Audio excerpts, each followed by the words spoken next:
बालभारती इयत्ता 4 भाग 1 मराठी माध्यम.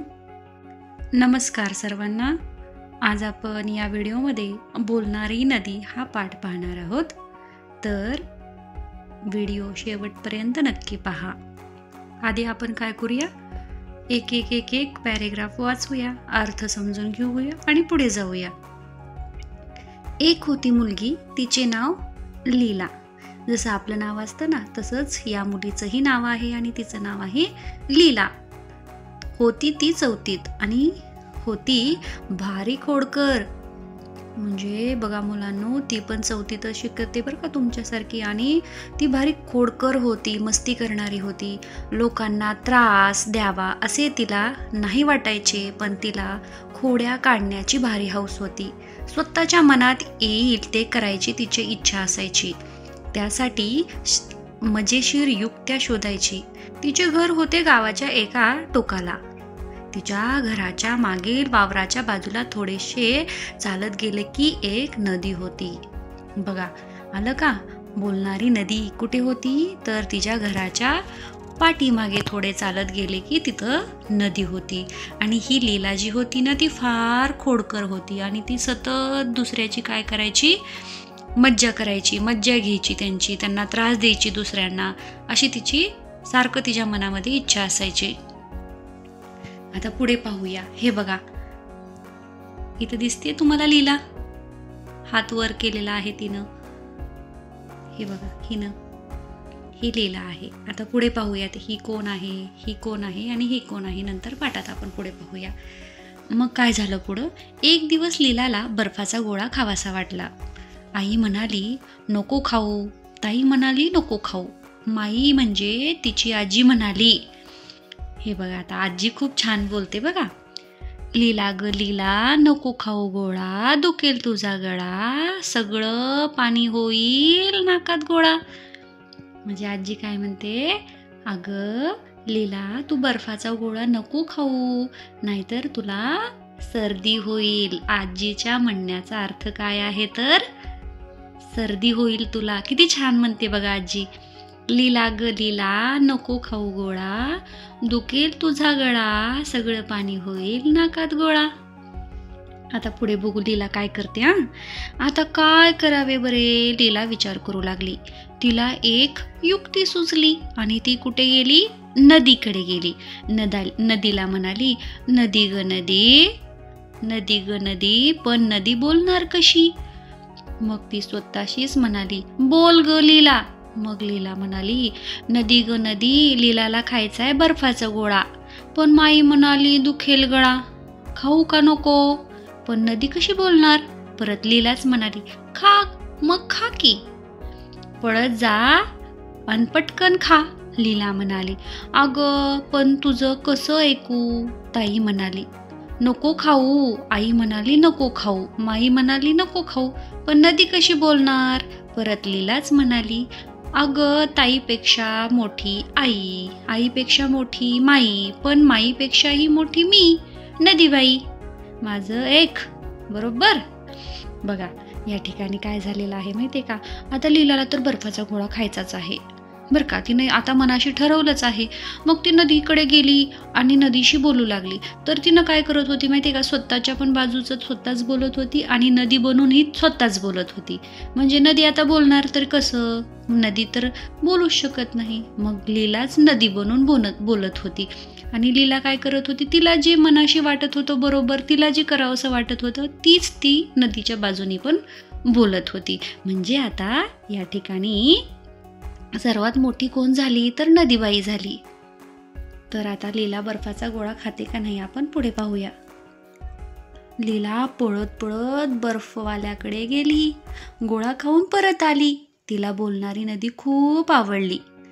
ताई, आई, माई यांच्यापेक्षा मोठी नदीबाई. तिची परवानगी मिळाली की आपण हवे ते करू शकतो असे तिला वाटले. एक दिवस लीलाला आला कंटाळा. तिला वाटले बुडवावी शाळा. तिने ताईला विचारले. ताई म्हणाली नको बुडवू शाळा लीला तू. आई म्हणाली नको बुडू. आता आजी काय म्हणते बघा, आजीचं छान असतं बरं का बोलणं. लीला ग लीला, आला जरी कंटाळा, बुडवू नको शाळा. शिकून सवरून होशील सुखी माझ्या बाळा. तिनं काय म्हणते, माई काय म्हणते, माई लीला तू शाळा बुडवू नकोस बरं का. शिकून सवरून चांगली मोठी होशील, नोकरी लागेल तुला, तू शाळा काही बुडवू नकोस. पण लीलाला आला राग. लीला चिडली. कुणीच कशी शाळा बुडवू देत नाही. शाळेला जाते असं सांगून ती नदीकडे गेली. नदीला म्हणाली, नदी ग नदी, लीलाला आलाय कंटाळा, बुडवावी वाटते शाळा, काय करू. पण नदी कशी बोलणार. मग लीलाच बोलली, आलाय कंटाळा तर बुडव बिंदास शाळा. ताई आई माईपेक्षा मोठी नदीबाईने परवानगी दिली म्हटल्यावर लीला शाळेत गेली नाही. दिवसभर नदीकाठी वावरात खेळत राहिली. संध्याकाळी घरी आली. तिची ताई तिच्याच शाळेत 7वीत शिकत होती. लीलाने शाळा बुडवल्याचे तिला कळले होते. तिने आई आणि माईला पण सांगितले. त्या दोघींना लीलाची बोलणारी नदी पण माहीत झाली होती. त्या तिघींनी लीलाची गंमत करायची ठरवली. तिला शाळा बुडवल्याबद्दल कुणीच काही बोलले नाही. म्हणजे मुलांनो, हे तर लीलानं शाळा बुडवली बरं का. आणि लीलानं शाळा बुडवलेली आहे हे तिच्या बहिणीला समजलं होतं, ताईला समजलं होतं. कारण की ताई आणि लीला एकाच शाळेत शिकत होत्या. लीला होती 4थीमध्ये आणि ताई होती 7वीमध्ये. पण आता लीलाला कोणीच काहीच बोललं नाही शाळा बुडवल्याबद्दल. कारण की आता सर्वांनी लीलाची गंमत करायचे ठरवले होते. आता पुढे पाहूया लीलाची गंमत कशी होते. काही दिवसांनी आला भोला. भोला म्हणजे लीलाचा मामा बरं का. मामा म्हणजे कोण असतो, आपल्या आईचा भाऊ म्हणजे आपला मामा. भोला मामा नेहमी खाऊ घेऊन यायचा. त्या दिवशी नेमकं लीला शाळेत निघाली तेव्हा तिचा मामा आला. लीलाला खूप आनंद झाला. काय खाऊ आणलास तिने विचारले. भोला मामा म्हणाला, लीला ग लीला, माझ्या लाडक्या बाळा, खाऊ म्हणून आणलेत बदामी पेढे 16. म्हणजे भोला मामाने काय आणलं होतं खायला, तर पेढे आणले होते. किती पेढे? 16 पेढे, ते पण बदामी. लीला एकदम खुश झाली. पण लीलाला शाळेला जायला उशीर होत होता म्हणून ती पळाली. संध्याकाळी आल्याबरोबर मी पेढे खाणार, लीला ओरडतच गेली. शाळेत दिवसभर तिच्या डोळ्यासमोर नुसते पेढेच नाचत होते.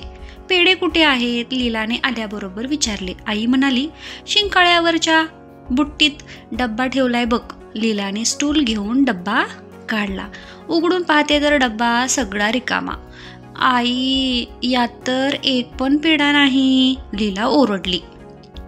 लीलाचे ओरडणे ऐकून आईला नवलच वाटलं. आई म्हणाली, अगं असं कसं होईल. तिने ताईला हाक मारली. नीला, ए नीला. काय गाई. नीला परसातून पळत आली. अगं पेढे कुठे गेले, आईने विचारले. कुठे गेले म्हणजे, मीच खाल्ले. मी खाल्ले 8 आणि नदीला दिले 8, नीला म्हणाली.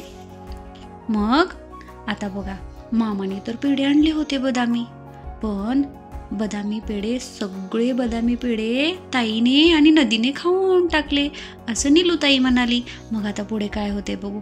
तू बदामी पेढे नदीत टाकलेस, मूर्ख कुठली. आई नीलावर ओरडली.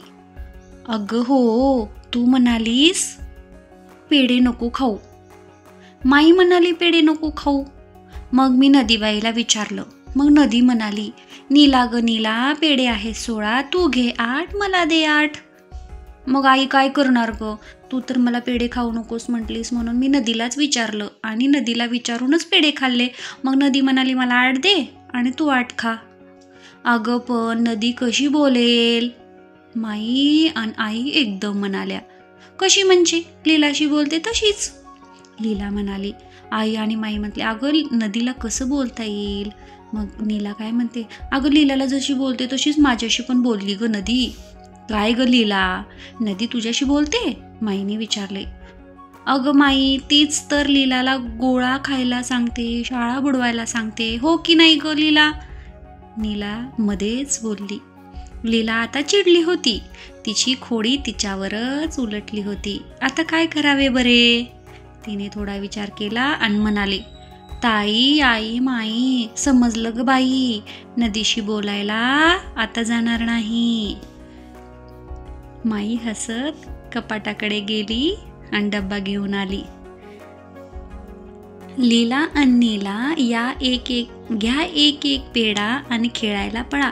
पेढा मिळाला असे म्हणत पेढा घेऊन लीला गोट्याकडे पळाली. आता ही काय म्हशीला बोलायला लावणार की काय? मै हसून म्हणाली. म्हणजे अशा प्रकारे लीलाची जी खोडी होत्या ना, खोडी करण्याची सवय, ती खोडी करण्याची सवयीला चांगलाच वचक बसला होता. आणि लीलानं आता ठरवलं होतं की यापुढे कधीही आता खोड्या करणार नाही, मस्ती करणार नाही, शाळा बुडवणार नाही. तुम्हीही मुलांनो कधी शाळा बुडवायची नाही. आता ह्या ठिकाणी काही शब्दार्थ पण दिलेत बरं का तुम्हाला. वावर म्हणजे शेत, शिवार. बिंदास्त म्हणजे बेफिकीर, कसलीही काळजी न करता.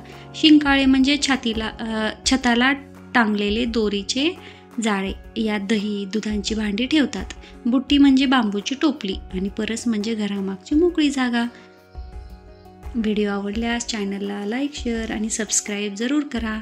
आणि हा स्वाध्याय करायला विसरू नका. एका वाक्यात उत्तरे लिहा. थँक्यू. नवीन व्हिडिओ पाहण्यासाठी चॅनलला लाईक, शेअर आणि सबस्क्राईब जरूर करा.